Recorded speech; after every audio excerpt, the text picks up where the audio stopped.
The bold and the beautiful, a war ignited. Steffy declares no mercy. The revelation that Luna Nozawa is alive doesn't just shock Steffy Forrester. It reopens a wound so deep it nearly breaks her. As the news reaches her through the tangled web of whispered updates and urgent family messages, her reaction is instant. Her face drains of color. Her breath catches. And in a single moment, all the trauma she fought to bury resurfaces with punishing clarity. The memory of not one, but two violations floods back, unforgiving and raw. For Steffy, this isn't just about Luna's return. It's about survival. It's about safety. And it's about making damn sure no one ever threatens her family again. Within hours, Steffy confronts Ridge Forrester with steel in her voice. This isn't a daughter pleading for comfort, this is a woman making a demand. Steffy orders increased security across every corner of the Forrester estate, the offices, and even the showroom. No loopholes. No blind spots. Every entrance, every hallway, every digital record. She insists on a full lockdown of all access points that could allow Luna to come anywhere near the Forrester clan. She doesn't care what Bill Spencer thinks, what Katie Logan says, or what Luna might be going through. Steffy has been through hell, and she's not going back. Ridge, shaken by his daughter's ferocity, listens carefully. He knows Steffy isn't overreacting. This is personal. Luna's reappearance isn't just a complication, it's a live threat. Ridge agrees to her demands, but the tension in his chest grows. The moment he tells Bill, it's going to spark a war. And it does. Bill Spencer doesn't take kindly to ultimatums. Especially not when they involve his protection of Luna. He views her as someone who's already been thrown to the wolves. Already vilified. Already crushed under public scrutiny. To him, hiding Luna wasn't betrayal, it was mercy. A mercy he thought the Forresters, of all people, would understand after all they've faced in the public eye. But when Bill gets wind of Steffy's clampdown, of the sweeping ban on Luna, of the implication that Luna is dangerous, he pushes back hard. Bill makes his position clear. Luna stays under his protection until paternity results are in.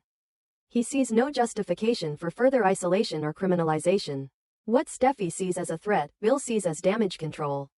His stance is unshakable. He claims to be doing the right thing. And he's not about to let the Forresters dictate terms to him. But Steffy won't bend. She sends Bill a message through Ridge. One so sharp and unforgiving that it cuts through the fog of political family diplomacy. Steffy is done negotiating. As far as she's concerned, Luna is persona non grata. She isn't just being kept out, she's being erased from Forrester's orbit entirely. If Bill wants to play protector, he can do so far away from their lives. If Luna shows her face near Forrester territory, security won't ask questions. They'll act. This standoff fractures the already delicate balance between family loyalty and personal justice. On one side stands Steffy, fierce and immovable, with her trauma blazing into fury. On the other stands Bill, who refuses to let Luna be destroyed by a system that's already branded her guilty. The line is drawn clearly now, family safety versus shadow compromise. As the battle lines harden, allies begin to take sides. Brooke Logan quietly backs Steffy's position. She's seen what Luna's return has triggered and doesn't believe in giving second chances when trust has been obliterated. Katie, caught in the middle, tries to play peacekeeper but quickly realizes there's no middle ground here. Luna is either a victim in hiding or a manipulator playing innocent. There's no in-between anymore. The Forresters are done talking. Even within the Forrester camp, divisions start to crack through. Thomas supports Steffy's protection-first approach but is privately haunted by the memory of when he, too, was cast out as a threat. He sees Luna's predicament and recognizes pieces of himself in her. Lost, shunned, judged before the facts are clear. But he dares not speak it aloud. Not to Steffy. Not now. Lee Finnegan, meanwhile, continues her campaign of rage and devastation. She arrives at the Forrester compound demanding to be heard but is blocked by Steffy's newly enforced security. She's told flat out, her presence is no longer welcome. She gave up that right when she covered for Luna. The confrontation outside the Forrester gate turns ugly fast. Lee screams that Luna was trying to find herself. That she made a mistake. That Steffy is turning pain into vengeance.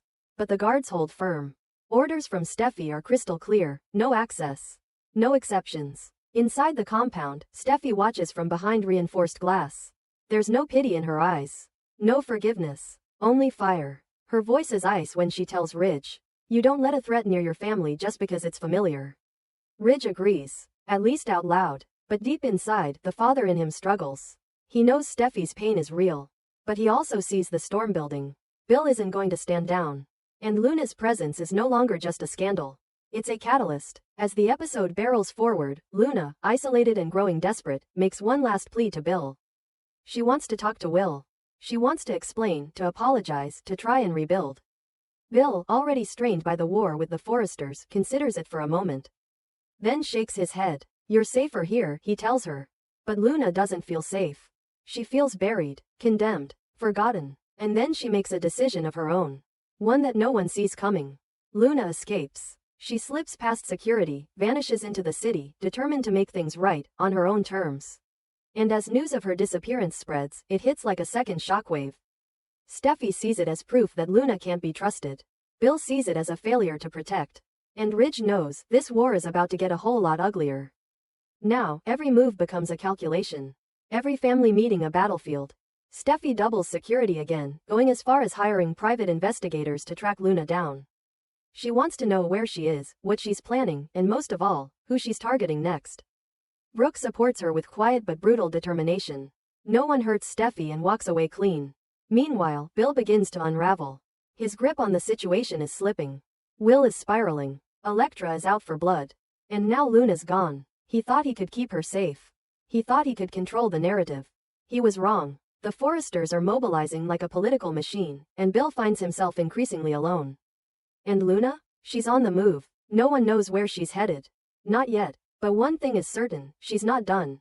Whether it's to make peace, to confront Will, or to reclaim the future she thought she lost. Luna is no longer just a name whispered in scandal. She's a storm heading straight for the eye of the fire. Steffy knows it. She feels it. And she's ready. The bold and the beautiful has ignited a new war. One where forgiveness is no longer an option, and safety is the only currency that matters. No one is backing down. No one is safe. And the next move could destroy everything. This isn't just about a paternity test. It's not just about trauma. It's about power, control, and the brutal lengths people will go to protect the ones they love. Even if it means turning their world into a fortress. In this game, there are no innocent players left.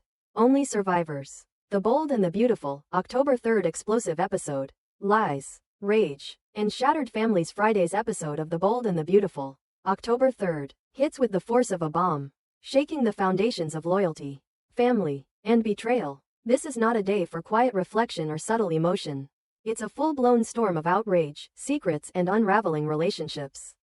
At the heart of it all, Bill Spencer's controversial decision, Luna Nozawa's spiraling situation, and the explosive fallout ricocheting through the Forrester and Spencer families. The tension begins at the Forrester Creations showroom, where Katie Logan brings shocking news to Ridge Forrester and Brooke Logan. The two are blindsided when Katie informs them that Luna is alive. An update that comes with more twists than they're prepared to handle.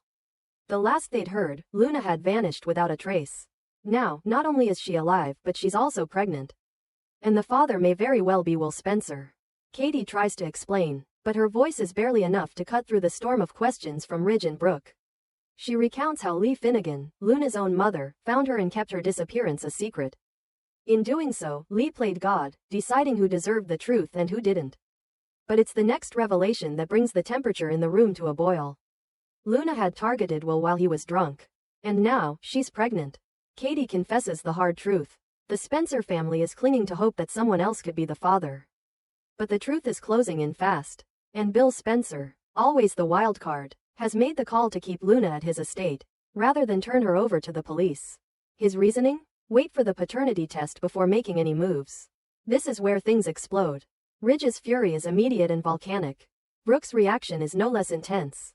The idea that Bill, of all people, would harbor Luna under his roof rather than call the police is unthinkable to them. In their eyes, he's enabling Luna and obstructing justice. Ridge and Brooke view Luna's actions as predatory, and keeping her hidden at the Spencer estate looks a lot like complicity. It's not just a moral lapse, it's a betrayal of trust that fractures already fragile alliances. Brooke is especially incensed, seeing the bigger picture. Steffy Forrester still doesn't know Luna is alive. She's been grieving, fearing the worst, while the truth has been held back by those who should have had her back. Ridge, practically seething, warns that if Bill won't turn Luna in, then they might just do it themselves. The threat of police intervention hangs heavy in the air. Meanwhile, across town, a different kind of war is brewing. Lee Finnegan storms the Spencer estate where Luna is being kept. Her arrival is anything but peaceful. What follows is a brutal, emotional confrontation between mother and daughter. Lee unleashes every ounce of anger, disappointment, and betrayal she feels. She risked everything to protect Luna. She faked Luna's disappearance, kept her hidden, shielded her from the consequences. And for what? In Lee's eyes, Luna threw it all away the moment she got involved with Will. Luna, shocked and heartbroken, tries to defend herself, but Lee is beyond listening. The divide between them grows wider, deeper. Lee's love is buried under mountains of rage. She sees her daughter not as a victim or a confused young woman, but as someone who made selfish choices and dragged their family name through the mud. Luna tries to plead for understanding, for forgiveness, but Lee doesn't bend. There is no comfort, only confrontation. Back in the heart of the Spencer estate, Will Spencer and Electra Forrester sit in devastation. The two had been building something, or at least trying to. Now, they're watching it all collapse. Will is caught between disbelief and raw anger. Electra is crushed, and her pain is palpable. The betrayal, the shame, the uncertainty, it's all consuming. And the looming paternity test feels like a ticking time bomb.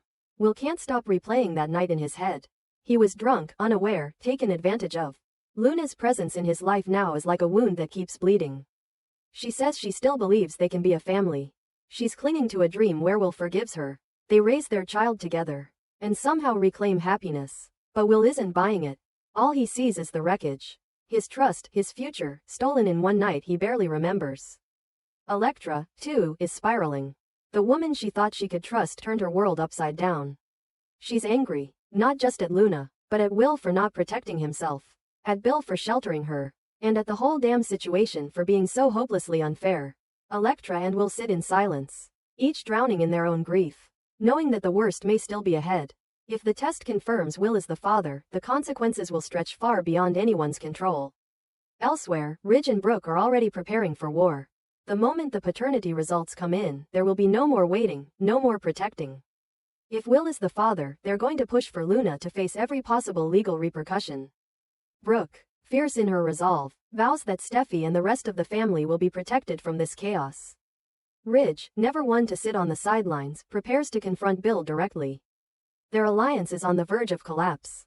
The past may have seen them as allies on some fronts, but this crosses every line. Bill, for his part, stands firm, at least outwardly. But inside, he's wrestling with his own demons. Did he do the right thing by keeping Luna hidden? Is he protecting his son or only prolonging the pain? Katie's warnings echo in his head, but he doesn't want to believe Luna is a monster. He wants to believe she's confused, scared, human.